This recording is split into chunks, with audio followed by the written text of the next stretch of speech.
Boa noite a todos e todas.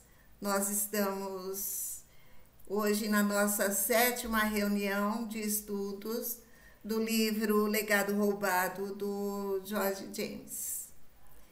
Hoje a exposição é por conta do professor doutor Edgar Indalécio Ismanioto. Dr. Edgar, ele é filósofo, mestre e doutor em ciências sociais, especialista em egiptologia e ensino de astronomia. Atualmente está se dedicando a estudar a filosofia russa. É autor de vários livros e artigos. Aí eu peço para ele que depois complemente, né, a sua apresentação. E a mediação vai ficar por conta do professor Aldo Santos. Eu já passo a palavra para ele e ele vai então conduzir a reunião. Tá bom, professor Aldo? Boa noite a todos e a todas. Boa noite ao professor Edgar. Boa noite. Prazer tê-lo aqui conosco esse importante estudo que nós estamos fazendo sobre o livro Legado Roubado de George James, e certamente a sua exposição vai contribuir significativamente para o aprofundamento desse debate. E a parte de sua apresentação, a Nilson já fez, mas fique à vontade também para complementá-la e pode já, digamos assim, já dar início à sua exposição, tá bem? Peço para as pessoas manterem os microfones fechados para que não haja ruídos. Bem, bom, então, sou o professor Edgar, boa noite a todos, é um prazer estar aqui na reunião para conversar sobre esse livro, né, O Legado Roubado, do George James. Eu vou expor o capítulo 6, né, os filósofos atenienses, no caso Sócrates, Platão e Aristóteles. Não tem nada para complementar, né, sobre o que a professora Neuza já falou. Sou professor, no meu caso, sou professor aqui no município de Marília também, né, da rede municipal daqui de Marília.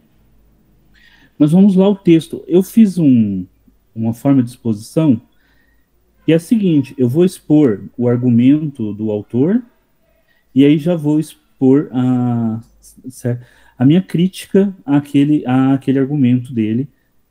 E no final vou fazer uma pequena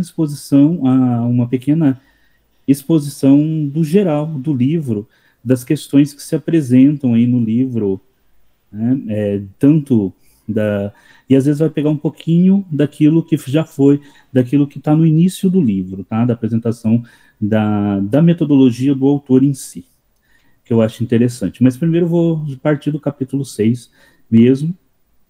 Bom, o autor vai expor ali os 3 grandes filósofos, né? Aquela tríade que todo mundo estuda em qualquer curso de filosofia, que é indispensável, que é Sócrates, Platão e Aristóteles. Ele começa falando do nascimento do Sócrates, né? Ele vai falando, mas aí ele fala que os primeiros relatos que a gente tem do Sócrates, eles ocorrem a partir do momento ali que o Sócrates tem cerca de 40 anos, e ele fala isso, que é bem tardio, os primeiros relatos do Sócrates, mas levando em consideração que o Sócrates possivelmente não era alguém de grande importância até essa idade, já que ele era filho de pessoas relativamente, ele não era filho da elite como Platão, então não é de se estranhar que que não tivesse grandes relatos sobre a vida dele antes dele atingir uma maturidade, que ele fosse conhecido na região, né? Porque geralmente é os filhos da elite que tem mais essa questão de ser mais conhecido ainda quando jovens. Isso é uma característica, ainda mais numa sociedade antiga como a sociedade ateniense, né? Então, em geral, a gente tem relatos desses filósofos apenas na maturidade mesmo. Aí ele vai falar um pouco do status econômico e personalidade do Sócrates. Ele vai dizer que, então, o Sócrates mantém um status econômico baixo, né? Não se preocupa tanto em adquirir recursos financeiros.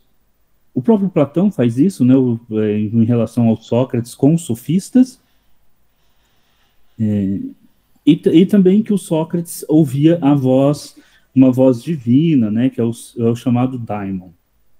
Bom, sobre essa questão, a questão do asceticismo socrático, ela não era algo estranho à época. O asceticismo era muito comum em diversas culturas da época que vinham ali desde o Egito até, por exemplo, os yogas na Índia. Então, a questão do Sócrates levar uma vida de pobreza, ele associa essa vida de pobreza à questão dele ser um seguidor dos chamados mistérios egípcios. Depois, mais para o final da minha apresentação, eu vou falar um pouco sobre essa questão que ele coloca aí dos mistérios egípcios.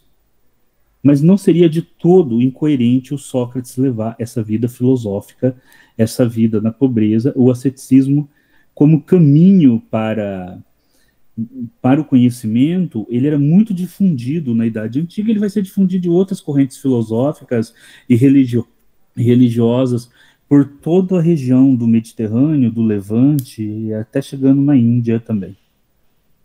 Aí ele vai entrar para falar das doutrinas dos filósofos, né? Ele vai falar das doutrinas socráticas, ele cita a doutrina da causa inteligente, a doutrina do nous.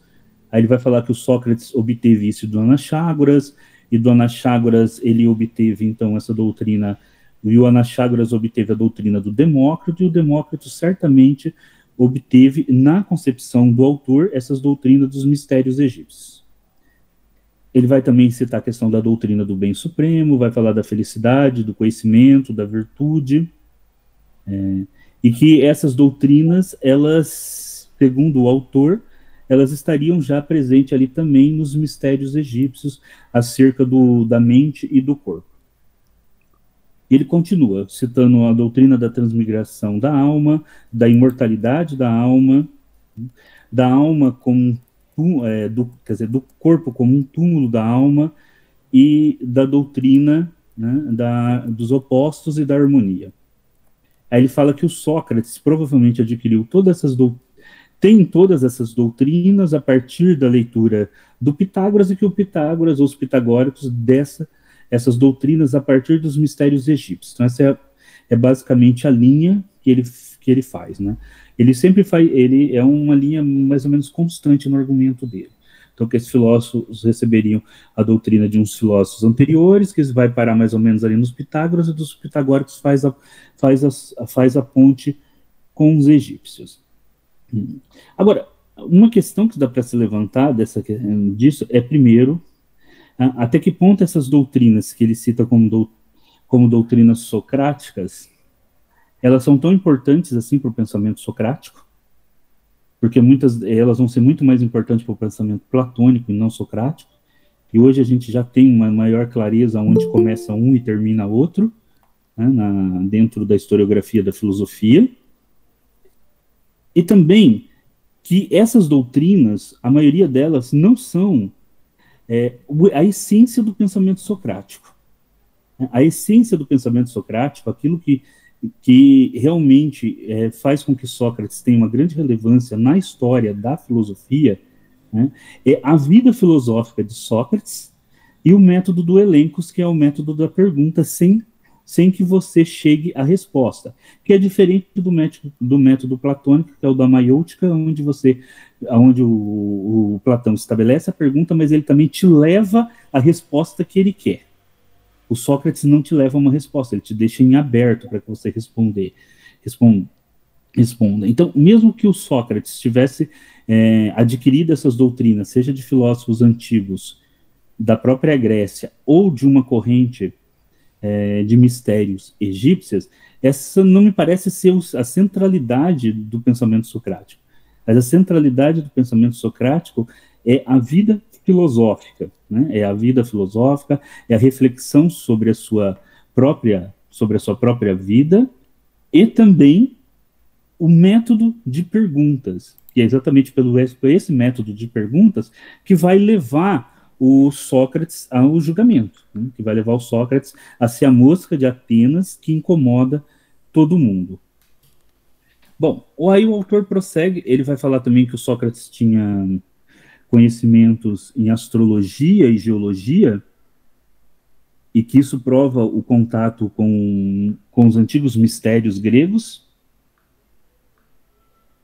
Agora, os pré-socráticos e os sofistas também tinham contatos com esses mistérios.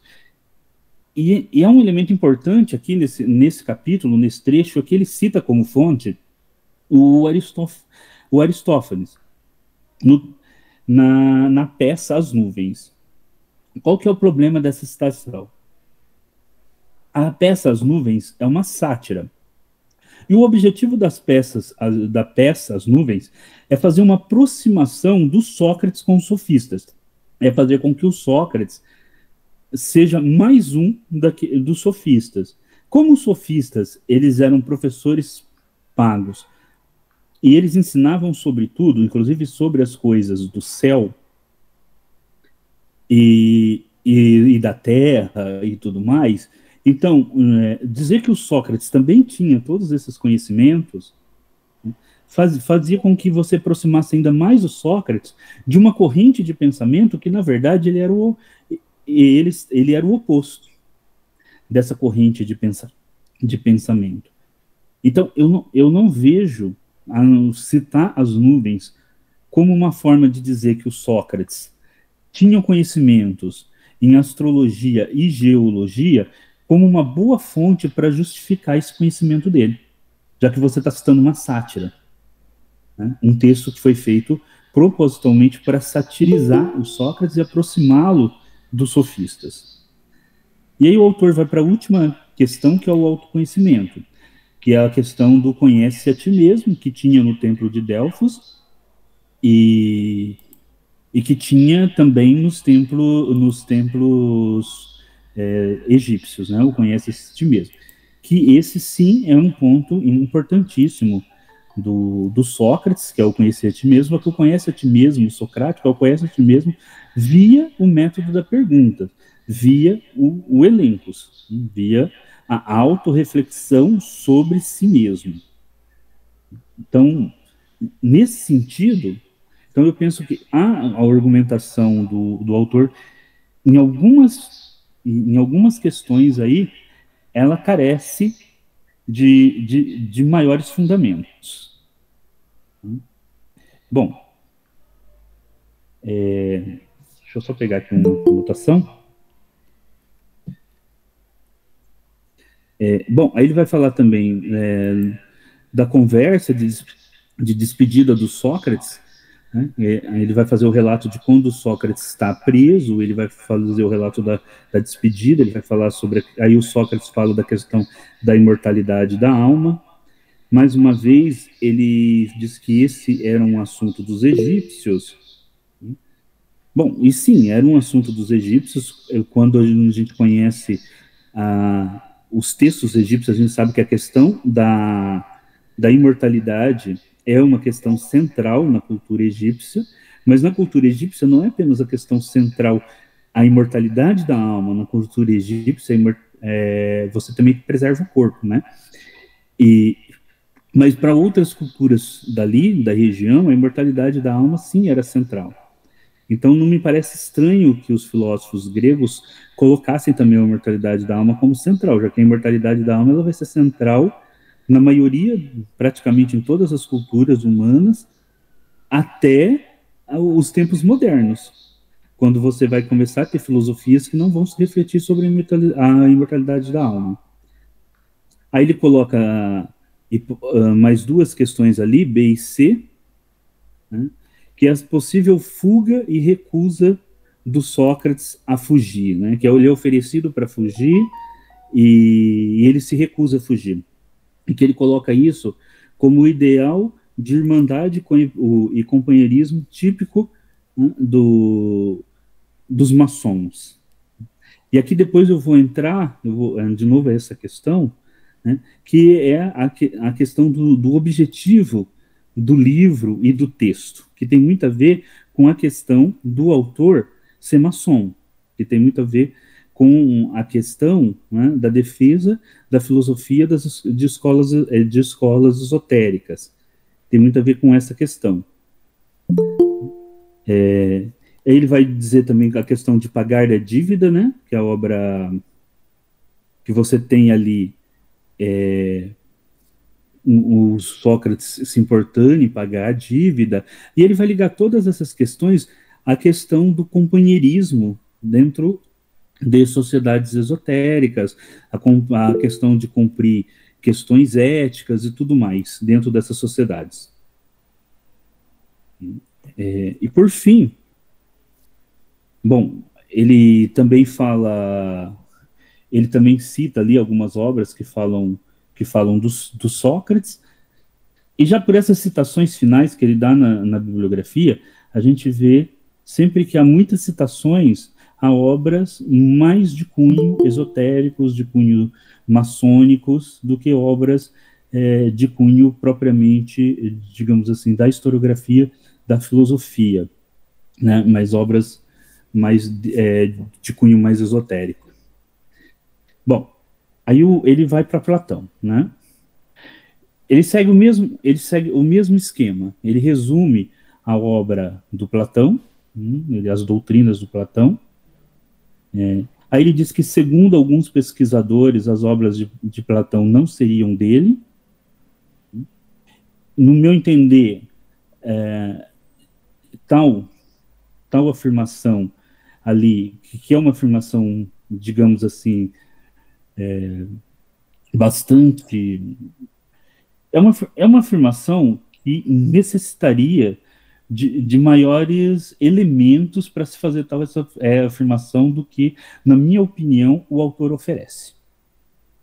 Na minha opinião, o autor não oferece, né, assim, uma bibliografia tão extensa e maiores argumentos, né, para uma afirmação desse peso, né, uma afirmação desse peso referente a um autor tão importante na história da filosofia. Até porque se você pegar hoje o cânon, né, platônico, ele tem uma coerência interna de unidade dos textos, né, inclusive o primeiro período, onde o cânon platônico é mais socrático, o segundo período e o período da maturidade, e inclusive nos temas, em como esses temas ele se desenvolve de livro a livro. Então você tem um peso muito grande. Você tem, hoje em dia, com os trabalhos dos especialistas, tudo, você consegue notar uma unidade dentro da obra platônica. E aí vem aquela questão, né? Se os alunos se alunos poderiam ter escrito algumas dessas obras, que é a mesma coisa que se fala do Aristóteles, por exemplo. Mas, de qualquer forma, se alunos tivessem escrito essas obras a partir de palestras do mestre, ainda seriam as ideias do mestre. Então, aí ele diz que as doutrinas platônicas são ecléticas, e isso seria, e por isso elas seriam de origem egípcia. Aí ele segue para falar de dois livros em específico, o Timeu e a República. No Timeu, ele fala que o Platão relata, né, quer dizer, que o Timeu não seria, digamos assim, uma obra platônica, mas que seria uma obra lá de um outro autor, né, do Filolau. Ele teria pago acho que 40 pratas, 40 moedas, uma coisa assim, quando ele estava na Itália, por essa obra.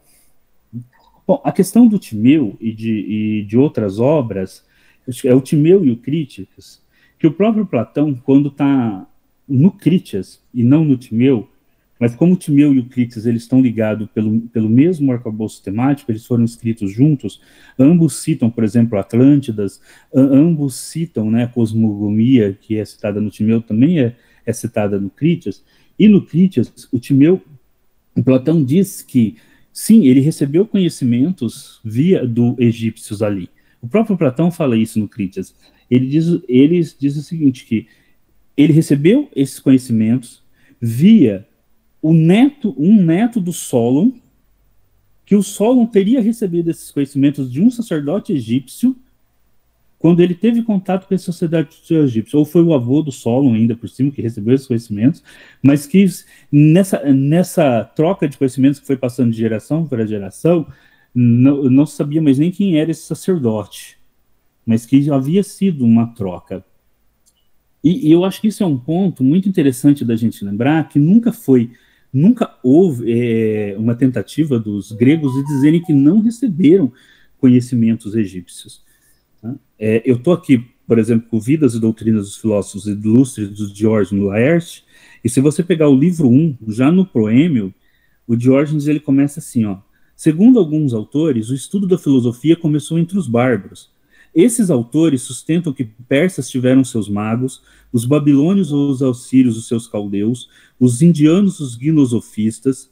Para além deles, ainda tinha os celtas e os gálatas, aonde encontravam-se os druidas, ou veneráveis, né? De acordo, aí ele cita as fontes. E lá embaixo ele fala, também os egípcios. Inclusive ele coloca uma cronologia enorme para os egípcios, né? Ele fala que os primeiros egípcios, os primeiros filósofos egípcios são de 48.863 anos atrás. Hoje a gente sabe que a civilização egípcia nem sequer é tão antiga assim.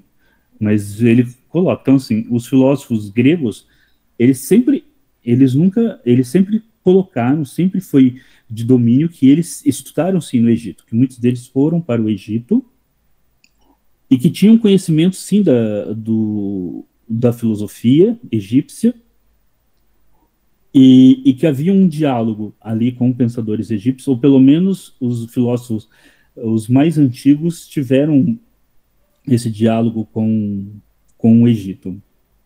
Até os pitagóricos já tiveram esse diálogo com os egípcios.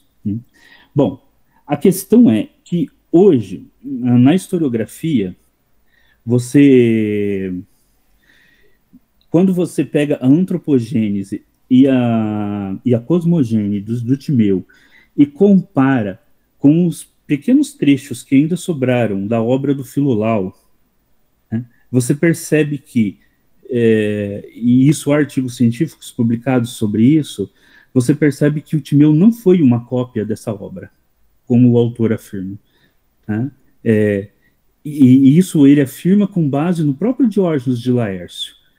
Né? Mas o Diógenes de Laércio também estava errado, porque o livro do Diógenes de Laércio, ele é cheio de histórias, de coisas, de contos, de curiosidades que tinham sobre os filósofos na época. Ele é cheio dessas curiosidades, assim, então hoje, por exemplo, lá, quando se fala, por exemplo, da harmonia das esferas, no Timeu, né, e no Filolau, né, como se fala da cosmogênese, há diferenças entre essas obras. Então, mesmo que Platão tenha lido o Filolau, a obra do Filolau, tenha tido contato com ela, quando ele escreve o seu Timeu, ele vai além dela.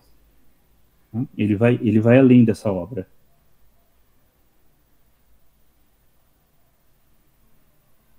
Bom, então, aí depois tem a questão da República. Autoria do Platão na República. Ele fala, né, ele vai falar então da questão da alegoria, ele cita como, ele segue pela mesma, o mesmo argumento, né, que existiria, que talvez a República não fosse de autoria do Platão, e ele cita como argumento, né, ele cita como hipótese o fato de lá ter uma alegoria que fala de corcéis alados e que fala de um tipo de carroça, de carruagem, que os gregos não teriam contato. Né? Bom, os gregos realmente eles não tinham cavalaria nas guerras. Né? Os hoplitas eles lutavam a pé. Né? Mas os persas tinham, os assírios tinham, os próprios egípcios tinham. Então, e aí ele continua falando um pouco sobre Aí ele fala uma questão que os assuntos tratados na República já tinham sido tratados pelo Protágoras, mas, mais uma vez, eu acho que são argumentos poucos para você dizer que a República não foi uma obra platônica. Tá? Eu acho que são dois argumentos eu acho que necessitaria de muito mais argumentos para você dizer que a República não é uma obra do Platão. Você dizer que só porque os temas apareceram antes em Protágoras e você falar sobre a questão de aparecer uma alegoria com corcéis. Né? Até porque as trocas culturais dos gregos com as outras civilizações eram muito grandes. Bom, o autor vai para a terceira parte, que é Aristóteles, eu vou me encaminhando para o final. Né? Ele fala da doutrina do ser, aí cita a questão da doutrina do ser já ter sido contemplada pelo Parmênides, pelo Protágoras e outros escritos. E aí o argumento dele é que você tem essa doutrina do ser e do princípio dos opostos, deriva da filosofia egípcia, porque na filosofia egípcia existia um deus masculino e feminino que seria o oposto. Aí depois ele vai falar da questão do motor imóvel, da existência de Deus e do motor imóvel. E aí ele usa como argumento que não seria uma doutrina aristotélica, porque existiria um Deus, né, que é o Atum, que é um Deus que ficou imóvel enquanto derivou outros 8 deuses a partir de partes do seu corpo. Ele fala da alma e da correlação né, de atributos que aparecem na alma, na doutrina, que como aparece no livro dos mortos egípcios e como aparece no livro dos mortos e como aparece na obra aristotélica. O que me parece bastante contingencial apenas. E aí ele vai citar a questão da biblioteca do Aristóteles, que é uma questão que é colocada aí,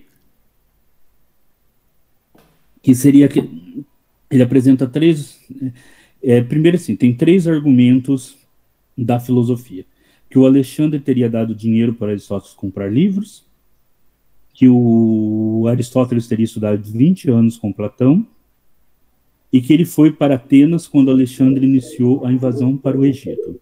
Professor, 5 minutos.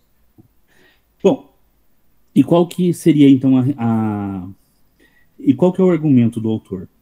Que o Platão não poderia, né, com Aristóteles, quer dizer, não poderia ter estudado 20 anos com Platão, mas deveria ter estudado 20 anos com os egípcios. Ou qual que é o problema? A gente não tem fonte disso.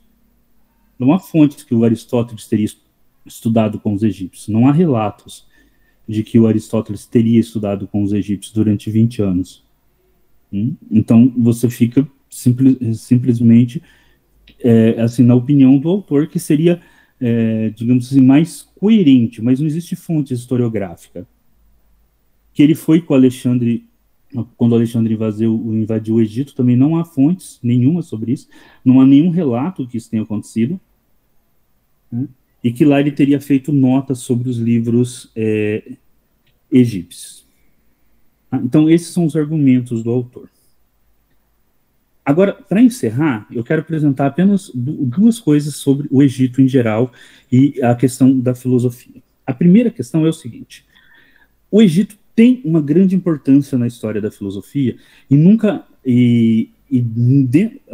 primeiro, você teve a questão ali no final do século XIX de uma corrente antropológica chamada difusionismo, que foi propagada principalmente pelo antropólogo Helio Smith, em que ele colocou o Egito como central, que o Egito teria sido a primeira civilização do mundo e que todas as outras civilizações são derivadas do Egito.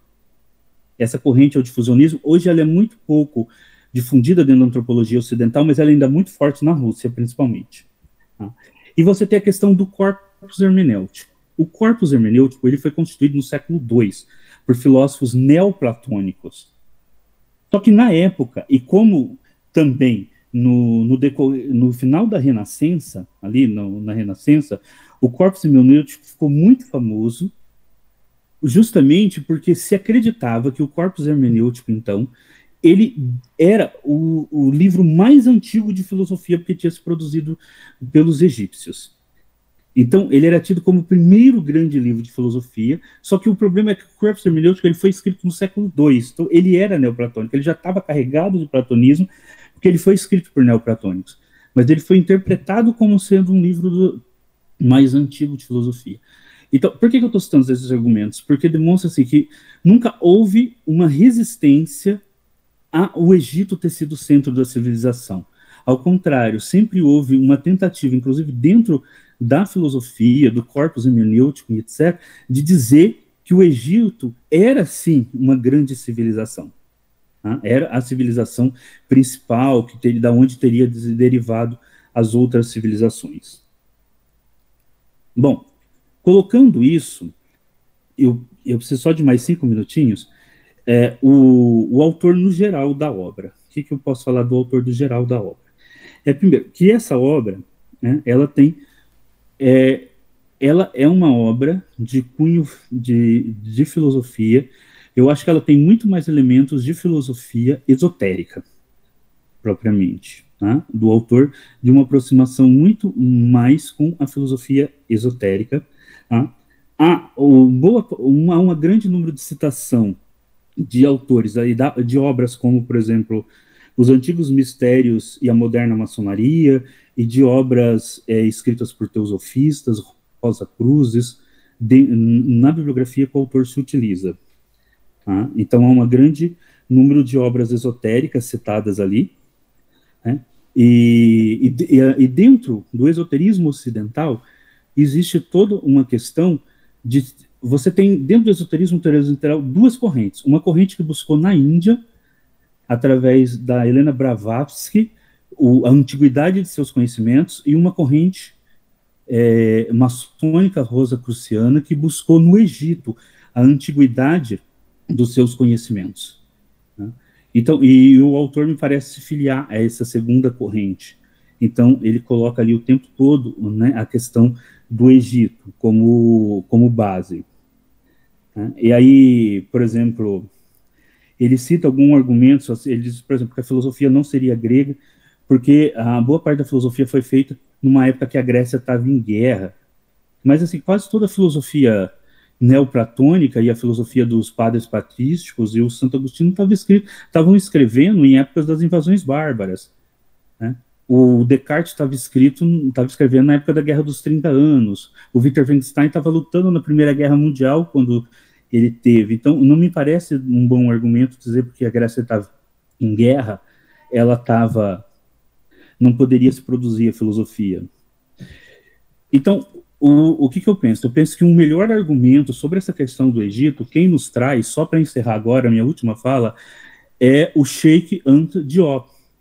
O Sheikh Anta Diop, que é um filósofo africano, ele diz num texto dele chamado A Origem dos Antigos Egípcios, o seguinte, que não foi a tentativa, não foi de apagar que houvessem conhecimentos egípcios, né? Porque isso sempre nós soubemos que os egípcios dialogaram com os filósofos gregos e que houve, sim, e que a filosofia egípcia, a matemática egípcia, a ciência egípcia contribuiu para a formação da ciência e da filosofia ocidental.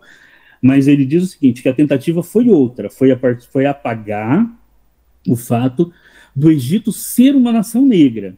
É isso que ele fala. No texto dele, ele cita assim, que, segundo as pesquisas deles, o Egito teria sido formado por mais ou menos 40% da população negroide, 30% da população mediterrânea e 20% de uma população intermediária aí que ele não saberia. Então, ele diz o seguinte, olha, que mais do que tentar apagar as contribuições egípcias, o que houve foi tentar apagar o fato do Egito ser uma nação negra, e não o fato de apagar essas contribuições. Porque quando a gente vai ver dentro da história da filosofia, a questão do corpus hermenêutico, a questão das citações do Diógenes Laércio, a gente vê que o Egito sempre esteve presente ali na discussão. Tá bom? Então é isso, gente. Assim, eu lendo o texto, eu também fui construindo a minha crítica em cima do texto que eu achei necessário. Obrigado, professor. Nós vamos agora para que haja digamos assim, alguns questionamentos ou não, alguma manifestação. nós vamos abrir a palavra por um tempo, digamos assim, de 3 minutos, e as pessoas fiquem à vontade. Claro que não é meu papel cortar a fala de ninguém, mas seria importante que as pessoas também contribuíssem para que o maior número de pessoas efetivamente possam participar. Eu vou pedir novamente o auxílio da Neuza, porque é que já tem 4 mãos levantadas aqui, enquanto eu estava falando, nem percebi a primeira, não quero ser, digamos assim, não quero incorrer a um erro qualquer, com quem quer que seja. Neuza, você pode citar, por favor, se quiser, na ordem? Eu vou dizendo aqui na ordem. É o professor Manuel primeiro, depois o Marco Túlio. Então, vamos lá. Vamos pegar esses 4 primeiro aqui, o professor Manuel, o professor Marcos e quem mais? Ana Cláudia. Professor Manuel. Saudações a todos. Boa noite. É sempre um prazer estar aqui com vocês. Vou ser rápido para que os outros também, para como estão apresentados os argumentos. Não sei se você me percebe. Consegue me ouvir, Edgar? Sim, estou ouvindo. Eu tenho 2 questões para si, relacionadas primeiro com algumas afirmações um pouco categóricas nos seus argumentos. Eu trabalho a epistemologia e trabalho a questão da noção do conhecimento, a natureza do conhecimento, a genealogia. E trabalho um pouco com o livro de Diógenes de Laercio, que você citou aqui. Me parece que você ignorou o argumento pelo qual ele traz os egípcios nessa passagem. Porque a preocupação, se você vai ler mais um pouco Diógenes, Laercio, ele vai dizer que todas aquelas pessoas, ele chega a usar termos pejorativos no sentido que eles não estão localizados na história. Se eu estiver enganado, você pode até ver que tem o livro, se quiser, leia de forma para a gente, como está aí escrito. Esse é o primeiro argumento que eu queria melhor entender. Qual é o argumento de Diógenes quando ele traz os egípcios e a filosofia nesse aspecto? É para legitimá-los ou deslegitimá-los? Porque ele, mas quando corre com o texto, vai dizer que, olha, é quase um absurdo os gregos pensarem que... E depois o argumento forte, mais para baixo, é exatamente igual à tese final que você trouxe, esotérico. Vai dizer que essas filosofias são de espiritualidade, o que faz com que eles não sejam considerados como marcos fundamentais para a própria filosofia. Eu aceito ter lido mal, mas acho que é do mesmo livro. E esse livro também é trabalhado por Marlene Schiui, num dos livros dela, onde ela argumenta exatamente o argumento quando Marlene Schiui vai trazer Diógenes de Laercio e sobre a filosofia egípcia, ela traz o mesmo argumento que eu estou apontando aqui. Este é o primeiro ponto que eu gostaria que esclarecesse. Agora, quanto ao Cheikh Anta Diop, o problema do Cheikh Anta Diop não tem nada a ver com raça. A questão de raça dos negroides é um argumento forte que ele carrega, mas a tese de Cheikh Anta Diop é da civilização humana, não é de raça, de onde se constrói toda a civilização humana. Por isso que a Unesco vai refazer. Eu tenho um texto onde eu brinco com a questão da origem. A África, o que é a tese? A África é o berço da humanidade, significa, do ponto de vista histórico, e o que a tese África é o berço da humanidade vai significar mais tarde com a racialização das ciências. Então, estas teses são fundamentais para mim, para nós compreendermos. Este argumento de trazer sempre a espiritualidade, o caso de chamar esotérico essa obra, é sempre uma tese forte para deslegitimar, porque os estoicos, toda a filosofia grega, ela também é uma filosofia da espiritualidade. Nós, quando dissemos que a filosofia é amor ao saber, não há argumento epistêmico. Para quem trabalha com a epistemologia, dizer que a filosofia é amor ao saber, dizer que Sócrates parteira. Todos esses argumentos não são, na filosofia continental, chamados de argumentos puramente epistêmicos, o que é contraditório, que quando nós queremos falar da noção do conhecimento, nós vamos buscar a obra de Platão, os livros de Platão. Então, há este que Mudimbe vai chamar do local epistêmico na construção dos nossos argumentos. Mas são dúvidas, eu não certo. Você pode estar certo, matizar um pouco os argumentos que você colocou. Obrigado. Me estendi muito, peço perdão. Obrigado, professor Rodolfo. Não, fica tranquilo. Professor Marco. Boa noite. Boa noite. Eu queria parabenizar o professor. Precisa alguém fechar os microfones, está dando microfonia. Deu certo? Está me ouvindo agora? Sim. Ótimo. Boa noite, professor Edgar. Parabéns pela exposição. Eu estava muito ansioso por hoje, assim, e não me decepcionou. Foi uma exposição muito boa. Eu acho que, assim, depois das leituras que a gente fez, nós já estamos no capítulo 6º, eu acho que a gente tem uma leitura mais madura sobre o texto e dá para falar, assim, sem sombra de dúvidas, que o James, ele comete alguns exageros, né? Na verdade, ele quer encaixar toda a história da filosofia antiga dentro de uma tradição egípcia. Só que, como a gente já discutiu nas aulas anteriores, isso não é só uma questão epistemológica, no sentido puro de querer afirmar que o roubo foi epistemológico, mas é uma questão iconoclasta, no sentido de recolocar e de recuperar a dimensão do pensamento egípcio dentro da história do pensamento humano e dar as devidas honras às contribuições egípcias. Então ele faz alguns exageros, realmente ele comete alguns exageros que, a meu ver, por mais que ele se encaixe como o senhor falou, que se encaixe numa linha de filosofia esotérica e até da maçonaria, ele está num período onde havia um grande movimento negro, e principalmente pan-africanista, de recuperar o orgulho pela África, por África.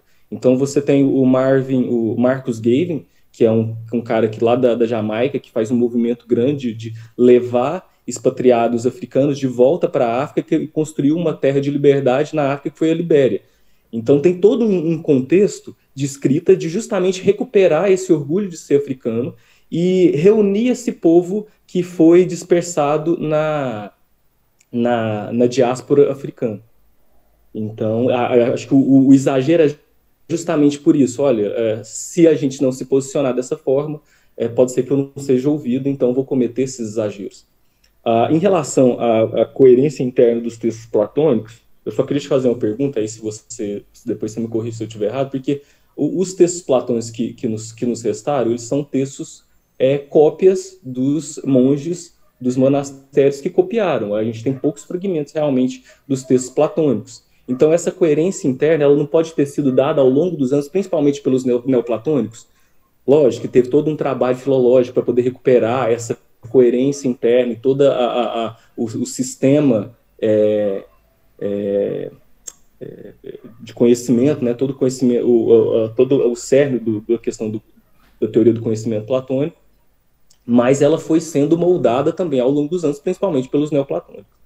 E, por fim, o que é interessante notar, porque, por exemplo, eu acho que alguns argumentos do James eu acho um pouco problemáticos, que a gente tem que situar no sentido, por exemplo, as bibliotecas egípcias, elas guardavam, na maior de suas partes, registros públicos.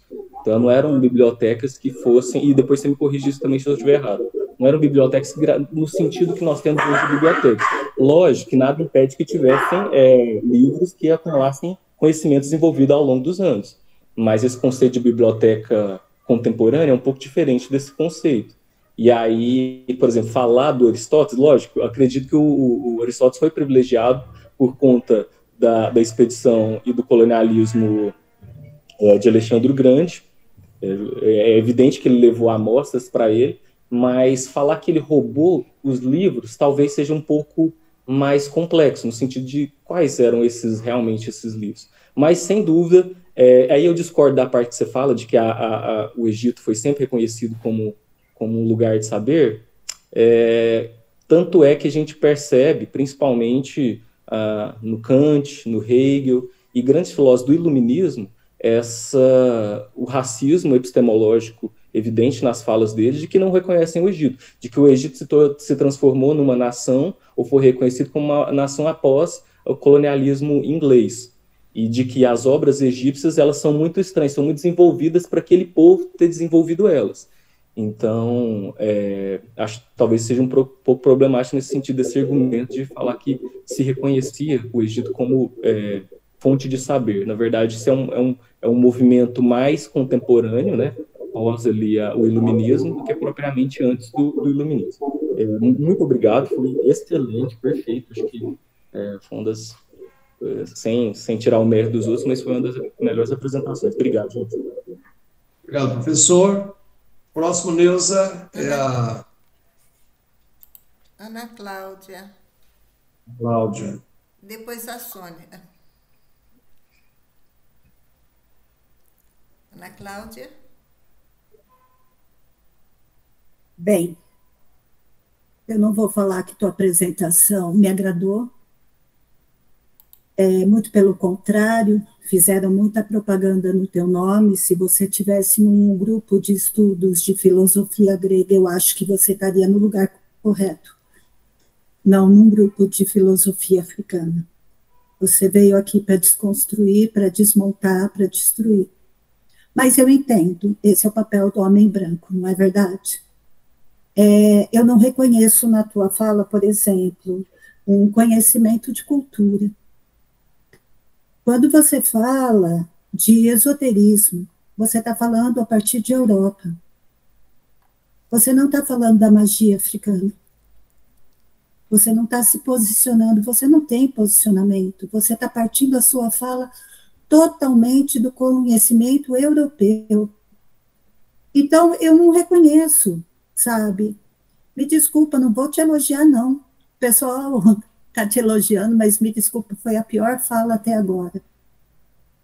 Sabe, nós estamos aqui para conhecer a filosofia africana. Tem erros? Todo livro tem erro. Todo autor tem. Mas vim aqui para desconstruir, para destruir. Me desculpa. Eu estou completamente frustrada e eu não sei se eu continuo nesse grupo, gente.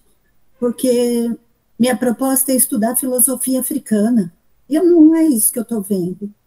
Não foi teu papel aqui. O que você veio falar de positivo da filosofia africana aqui? Um exemplo, cara.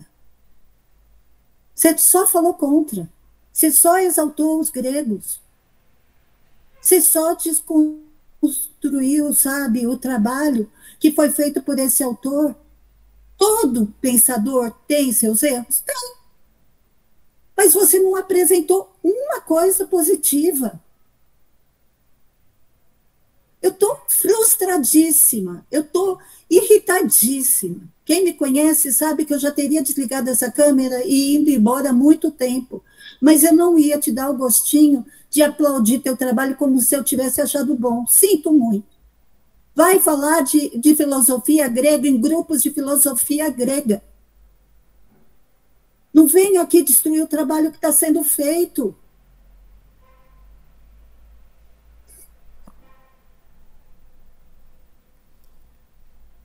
Pessoal, vamos ouvir mais uma fala e depois nós retornamos ao professor para depois voltar a Sônia novamente. Pode ser, Sônia?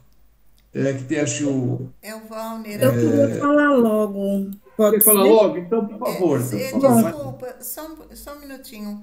O Valner primeiro, depois a O Valner Sônia. estava antes. O Valner. O Valner. Você pode falar, Valner? Já? Você pode ter problema? Depois eu falo. Depois fala. Então, Pronto. Sônia, por favor, 3 minutos.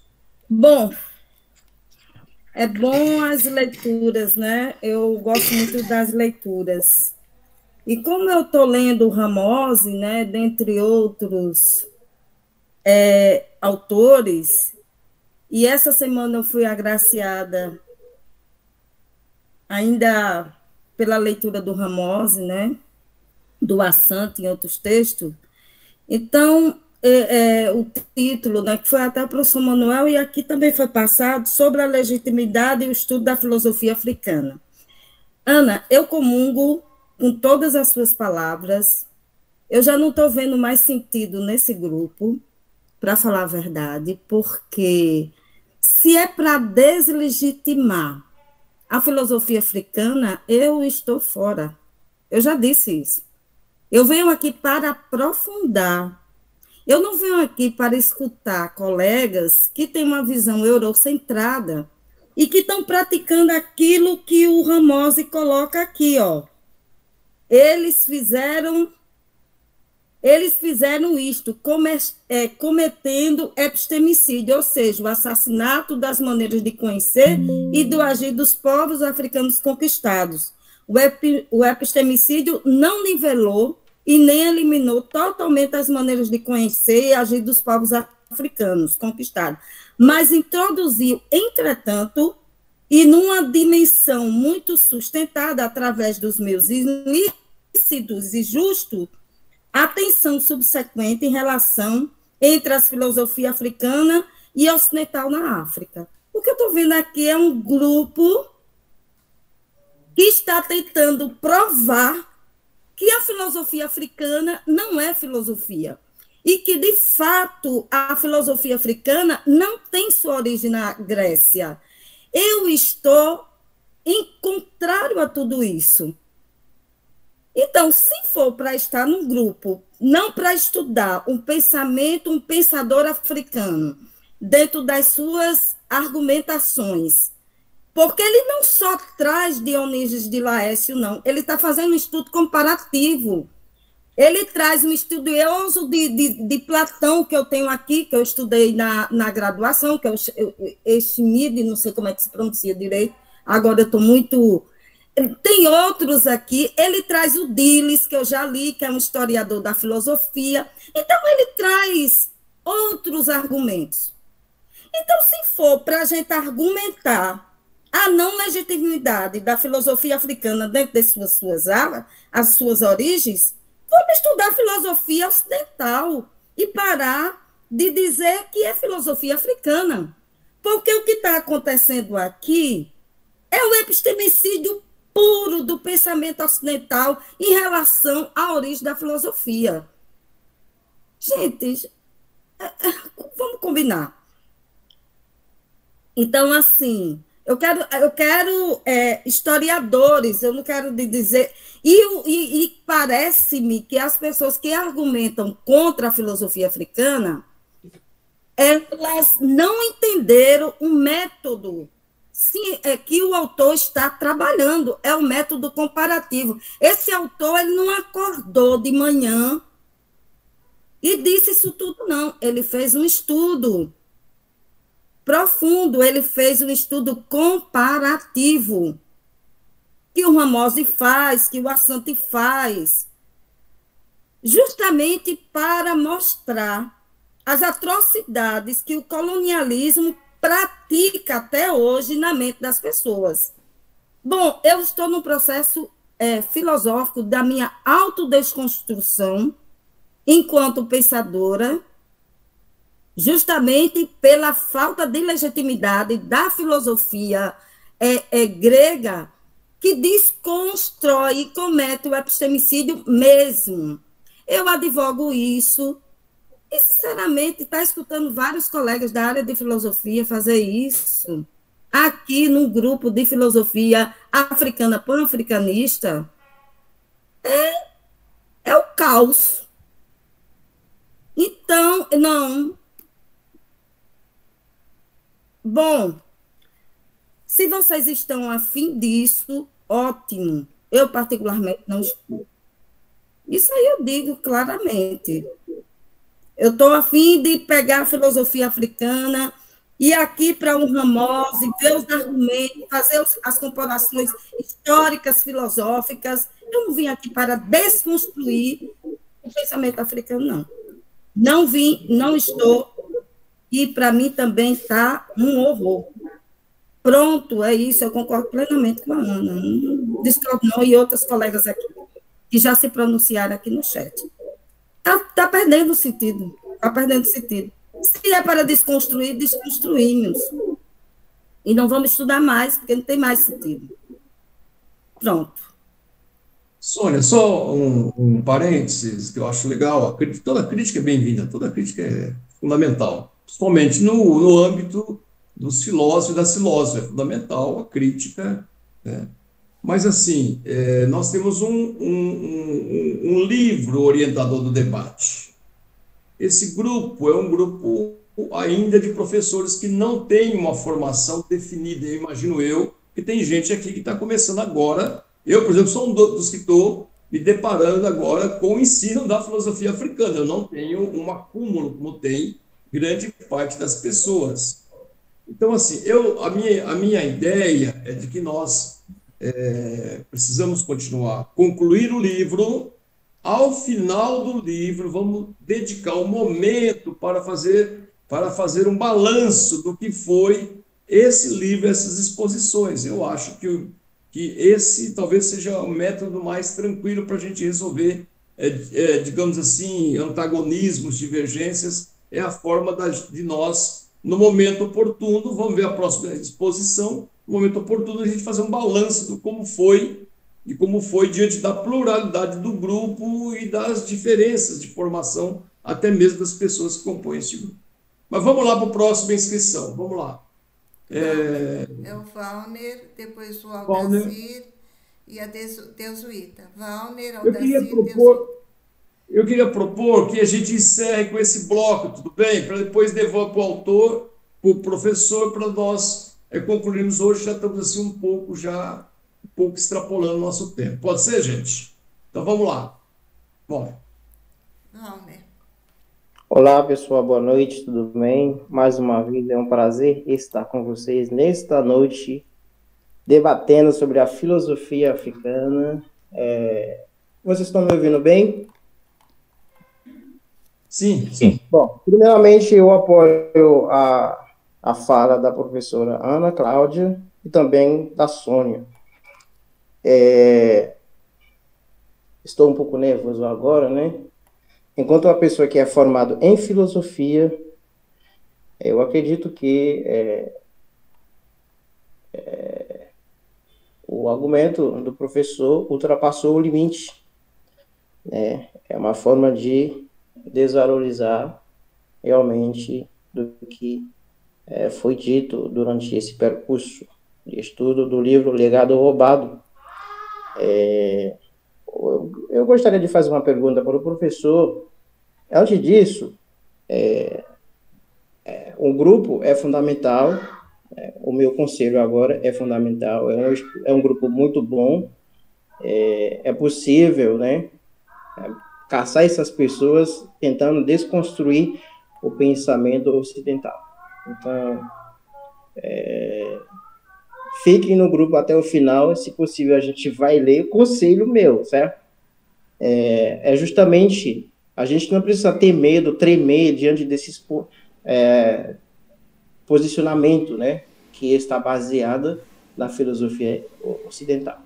Então, eu gostaria de fazer uma pergunta básica para o professor, de que forma que ele define a filosofia, e também se os pensadores ocidentais não desvalorizam a filosofia, até que ponto, né, eles universalizam o conhecimento, minimizando, ou seja, desvalorizando a filosofia africana. E tem prova, eu estudo assim, Kant, que muitos assim, acham que é um grande autor, Platão, como o professor menciona, é um grande autor para mim. Agora, eu posso dizer, eu não considero mais. É isso que é a filosofia. Então, a Europa não é mais o centro, eu considero o centro do mundo. Não precisa estar cansado, não, realmente uma forma de epistemicídio. Então, me define o que você pensa da filosofia. E a filosofia, para mim, o que é para você? É isso. Obrigado, Aldacir. Boa noite, Neuza. Boa noite, companheiros e companheiras. Eu ouvi a exposição do professor. Eu confesso que eu comecei a me retorcer aqui e começou a me dar a fúria. Mas eu quero posicionar em relação ao objetivo desse núcleo de estudos da APROFIB, Associação dos Professores de Filosofia e Filósofos do Brasil. O nosso objetivo é desconstruir o pensamento eurocêntrico, apresentar uma proposta de ensino de filosofia no Brasil que aponte para os filósofos africanos a filosofia africana como base, como princípio de toda a história humana. Então, quando a gente vai e ouve realmente uma exposição de um professor de filosofia que nega que este legado tenha sido roubado do Egito, isso começa a nos trazer ojeriza. Porque é claro que as pessoas têm suas opiniões, podem ter suas propostas, mas é preciso a gente entender que no Brasil estamos há mais de quase 600 anos ouvindo e aprendendo e sendo doutrinado, domesticado, desumanizado, destruídos do ponto de vista de uma história eurocêntrica, de uma cultura que nos massou durante 500 anos. E agora eu estou falando enquanto homem negro, militante do movimento negro, que não é possível nós continuarmos com absolvendo esse ensino, esse pensamento que nos desumanizou, nos desalmou, nos coisificou. Então, é de forma, assim, muito decepcionante. Mas eu quero, de forma muito tranquila aqui, como membro desse núcleo, fazer também um apelo à professora Ana e à professora. Não se resume a esses pensamentos. Nós temos muito mais gente, muito mais pessoas que contribuem com o pensamento. Nós temos aqui 2 africanos do grupo, o professor Manuel e o professor Dieudo, que nos ajuda com esse pensamento. O objetivo principal desse núcleo é chegar ao final deste livro mais algum e fazer um documento para o Brasil, uma mudança estrutural no Brasil. Como nós já temos uma proposta no MEC e nós já temos uma proposta no Congresso Nacional para intervir na Lei 2.639 com a nova proposta de ensino de filosofia no Brasil a partir dos filósofos africanos. É isso. Muito obrigado e tenha uma boa noite. Boa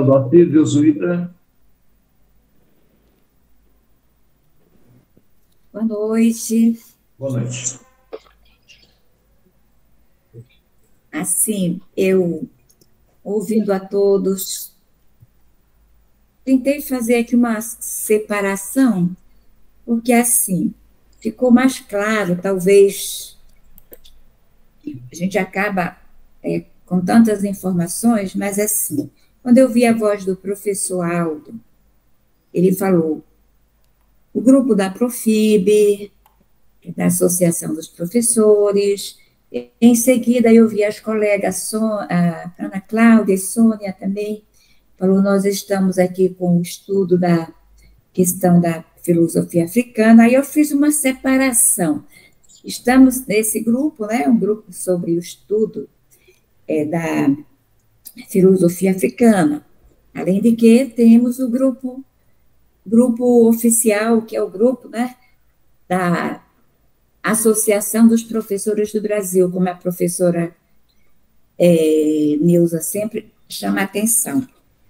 Olha, eu venho pedir desculpas, no meu caso, eu recebi o convite livre e aberto. Você gostaria de fazer parte da leitura do grupo Filosofia Africana? Falei, sim.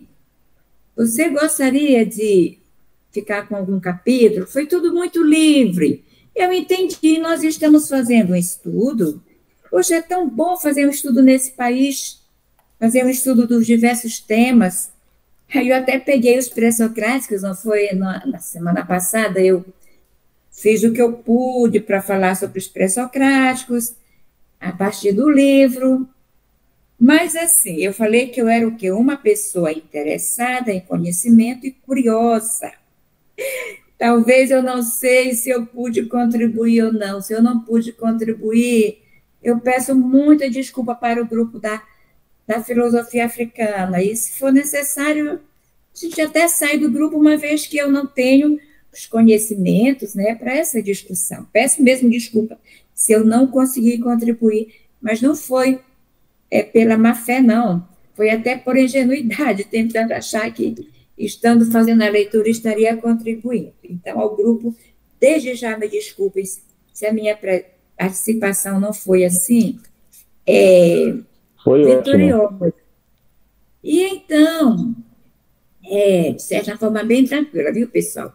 Eu não sou, assim, uma pessoa assim, exagerada, mas o levantamento e a fala das professoras é importante, né, para a gente saber se avaliar. De repente, um importante como esse. Seu microfone está fechado, Zui. Ai, meu Deus, estava agora fechado o tempo todo? Não, agora. Então, era isso que eu gostaria de dizer, que eu sou bem simples. Eu posso, caso a contribuição, a minha contribuição não esteja sendo muito fraca, a gente foi formado mais nessa formação aí da filosofia ocidental, por mais que a gente olhe aqui para o livro do legado roubado, a gente acaba se perdendo. Então, era mais ou menos isso. Eu não sei se o professor, não estou defendendo o professor, não, jamais, né? Eu iria ficar com pensamento, mas eu não sei se, pensando no que o professor apresentou, eu não sei se eu também caí no mesmo erro de não ter trazido contribuição. E peço desculpas. Era isso que eu queria falar aqui para todos. Jesuíta, fica tranquila, você foi muito bem, foi legal. Tá bom? Gente, professor, cadê o professor? Está aí, professor Jean? Sim. Aldo, só um minutinho. Oi. O Abel levantou a mão, eu acho que sem querer abaixei a mão do Abel.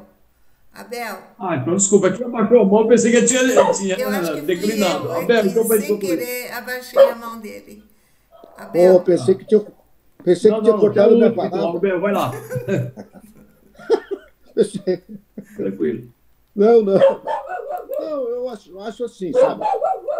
Que o meu cachorro tá. Então, eu acho que a exposição do professor Manioto foi muito boa. Ele tem estudos e tal. Agora, o problema, assim, eu achei um pouquinho no método, sabe? No método da exposição. Eu esperava que você fizesse, né, toda a leitura do livro e depois fosse fazer a crítica. À medida que você foi fazendo a crítica a cada ponto que você lia, aí como era a crítica ficou para o final, dava mais, né, deu a impressão que ficou com mais peso a crítica do que a valorização do livro. Então, mas era isso. Talvez se você deixasse, né, a crítica para o final, falasse, olha, esse aqui é a visão do livro, mas a minha posição crítica, tal, em determinados assuntos, era esse. Aí não teria, né? Não vejo problema algum. Valeu, é isso. Obrigado, Abel. Obrigado, Abel. Professor, é contigo. Vamos pegar uns 5, 7 minutinhos, tá bom? Tá bom. Tá bom. Bom, primeiro, professor Abel, acho que o senhor tem razão, né? Talvez devesse ter exposto primeiro, né, as considerações do livro e depois a crítica, né, ao livro, né? A minha crítica, tá, ela vai em cima de qual questão, né? Eu mesmo, né, já fiz outros vídeos, escrevi textos sobre filosofia africana, gravei um vídeo sobre filosofia egípcia, para ser mais particular, até baseado naquele livro, Os Filósofos Egípcios, de Imhotep e Akhenaton, né, que é um livro, e a questão, no meu caso, né, para mim, não é você não estabelecer o diálogo, né, com filosofias de outros povos, de outros continentes, de outros, que não especificamente a filosofia de cunho europeia, que tem ali, teria o, entre aspas, milagre grego na Grécia Antiga. Eu não estou com ele agora, esqueci o nome. Semana passada mesmo eu comprei um livro em que o autor, ele vai falando de diversas filosofias, ele fala da filosofia iraniana, ele fala da filosofia na Índia, ele fala na filosofia chinesa, na filosofia africana, na filosofia judaica e tal, e vai conectando todas essas filosofias e a maneira com que elas dialogaram ali no mundo antigo. Né? E nem que não possa ter, e nem que não existiu um diálogo entre filósofos egípcios e filósofos africanos e filósofos gregos. O meu ponto central é que para você dizer que que um livro, ou uma obra, ou 5, 6 obras do Platão, ou que a obra aristotélica, né, ali foi uma obra, digamos assim, que o autor, desconsiderar o autor dessas obras, para mim, o autor do livro tinha que apresentar argumentos que fossem mais robustos para desconsiderar o Platão como autor das suas obras, por exemplo. Né?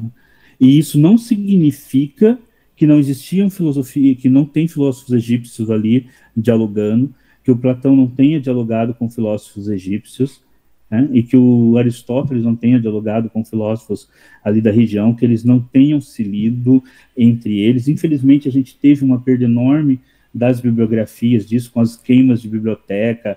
A própria obra aristotélica ficou por séculos ali sem... Depois ela foi reconstituída. Uma das pessoas que falaram, e agora foram tantas pessoas também que eu me perdi, falou da questão de você ter, das traduções, de quem traduziu e tudo mais, se foi o tradutor que pode ter dado forma. É lógico que essas são perguntas que aí você vai para um número, teria que recorrer a uma leitura praticamente de um especialista para isso, mas até onde eu conheço da história da filosofia, existe dentro do corpo platônico ou do corpo aristotélico, existe uma continuidade de temas e um diálogo dentro desse corpo, até onde eu entendo, da história da filosofia. Tem a questão da oralidade, né, a questão da oralidade, o próprio Platão tinha a sua questão, ele não conta que ele achava também que a principal filosofia, ela deveria ser oral e não escrita, tá? Ainda você tem um livro que fala justamente disso, né, das doutrinas orais do Platão, que ele teria reservado as suas principais doutrinas para serem ditas oralmente, não escrita, porque o Platão tinha também essa reserva quanto à escrita e considerava que a oralidade era a forma perfeita, mas O problema é que com a oralidade, né, você não tem o registro escrito, né? E aí os gregos escreveram, apesar de ter perdido boa parte também dos escritos. Agora a gente tem muita tradução, inclusive chegando agora em português, dos filósofos egípcios também, né? Nos últimos 2 séculos você tem aí muitos textos egípcios. Eu tenho uma coletânea de textos filosóficos egípcios, né? Foi editada na verdade, textos sapiensais egípcios, no qual textos filosóficos e tudo mais. A única questão que eu levanto é que esse diálogo, né, ele deve ser, a filosofia africana deve constar no nosso currículo, com certeza. A gente deve estudar a filosofia africana, como deve estudar a filosofia nativo brasileira, que é algo que os antropólogos têm feito, né, e algo que os próprios indígenas, os literatura indígena têm nos trazido, porque agora, nos últimos anos, a gente tem um grande número de produção filosófica, né, escrita pelos nativos brasileiros, escrito pelos povos nativos do Brasil, né? Então tudo isso tem que estar na escola, a gente tem que dialogar. Só que eu considero assim, quando eu estou lendo um texto e eu vejo que um argumento não me convenceu, e eu fiz a crítica que esse argumento não me convenceu, tá? Se aparecerem outros argumentos que me convencem, melhor, mas senão eu não posso simplesmente passar pelo texto, eu me deparar com um argumento que não me convenceu e eu expor como se esse argumento não tivesse me convencido. Posso estar errado? Posso estar, né? Assistindo a futuras palestras, posso ver aqui pessoas que de repente leiam e elucidam partes do texto que talvez não tenham sido, que talvez eu não tenha conseguido captar e me convencer daquele argumento, não tem problema nenhum, tá? E acho que a gente deve estudar filosofias de todas as matrizes, né, culturais, étnicas, né, que formaram o Brasil, né, e que mesmo de acordo com o que está na nossa legislação e tudo mais, levar essas filosofias para a sala de aula, né, e tanto quanto a gente leva a filosofia de matriz europeia. Sobre a questão egípcia, eu tenho 3 momentos que dentro da história da filosofia os egípcios foram muito valorizados. Século II e III, né, ali nos diálogos ali com os neoplatônicos, na Renascença e depois a partir do século XIX, dentro do movimento difusionistas. Tá? Aí os colegas citaram outros momentos com Hegel, com Kant, que houve a crítica ao coisa. Sim, assim, eu não acho que a história seja única, tá? E que vai acontecer esses momentos. Sobre filosofia espiritualista, sim, a filosofia grega é profundamente espiritualista. Platão está falando de alma o tempo todo. Você está falando de mundo das ideias, você está falando de alma o tempo todo. Tá? Então, você fazer a crítica da filosofia grega por ela ser científica e da filosofia, né, de outros povos por eles serem mais espiritualistas, logicamente que é incoerente. Lógico que a filosofia grega é profundamente espiritualista também. Platão está falando o tempo todo. Até o Fédon é uma defesa da existência da alma. Tem um personagem só do Fédon, que eu acho que é o Símias, eu não lembro mais quem é, que tem ali a defesa de uma teoria da mente materialista, e o Platão logo descarta a teoria dele. Né? Então a filosofia grega, ela é uma filosofia que também é espiritualista, né? E vai seguir para a filosofia neoplatônica, que é totalmente espiritualista, dialogando ali também tanto futuramente com a religião cristã. Quando eu falei que a questão do autor é que o autor tem um cunho ali da obra dele que é esotérica, é porque eu acho que se o autor, se fosse também... Esse é o microfone, Aldo, por favor.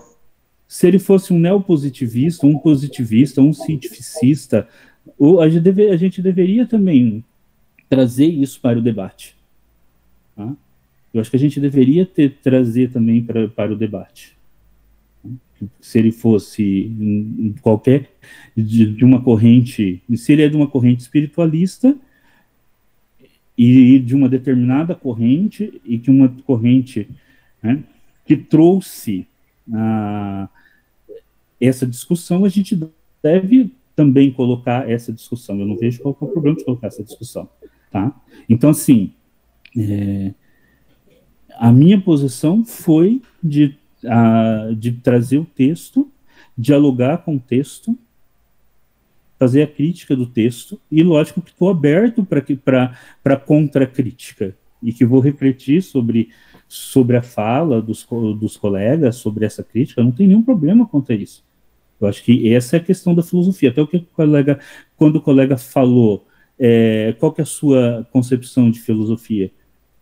Primeiro, filosofia é um conhecimento que eu considero que busca a universalidade, né? Mesmo quando ele não é, mesmo quando ele parte de territórios contingentes, a filosofia tem essa esperança de buscar conceitos universais, ou também de trabalhar com questões ditas universais. A existência da alma, a existência de Deus, metafísica, ontologia, etc., etc., né? Ela tem essa característica. Mas, sobretudo, a filosofia é o espaço também do diálogo, da reflexão, né? E de você dialogar com o texto, de você colocar as questões que você vê no texto, tá? Deixa eu ver se tem mais alguma questão aqui. Textos platônicos, acho que... né? E sim, né, o texto, eu compreendo que o texto nasceu numa determinada época, e também o texto tem que ser lido dentro das questões sociais e políticas que ele foi concebido, tá? Mas é isso, tá? Assim, o que eu procurei fazer? Eu procurei, né, a hora que eu estava lendo o texto, estabelecer um diálogo com o texto e ver ali aonde que eu pensei que os argumentos do autor não foram o suficiente para as teses que ele estava apresentando. Agora, você discordar de um autor não significa discordar de todos os autores de todos os filósofos africanos, né? Eu já gravei vídeo, que nem eu falei, sobre o Molefe Azanti. Eu já escrevi textos sobre o Jochen, né? Eu tenho outros textos agora.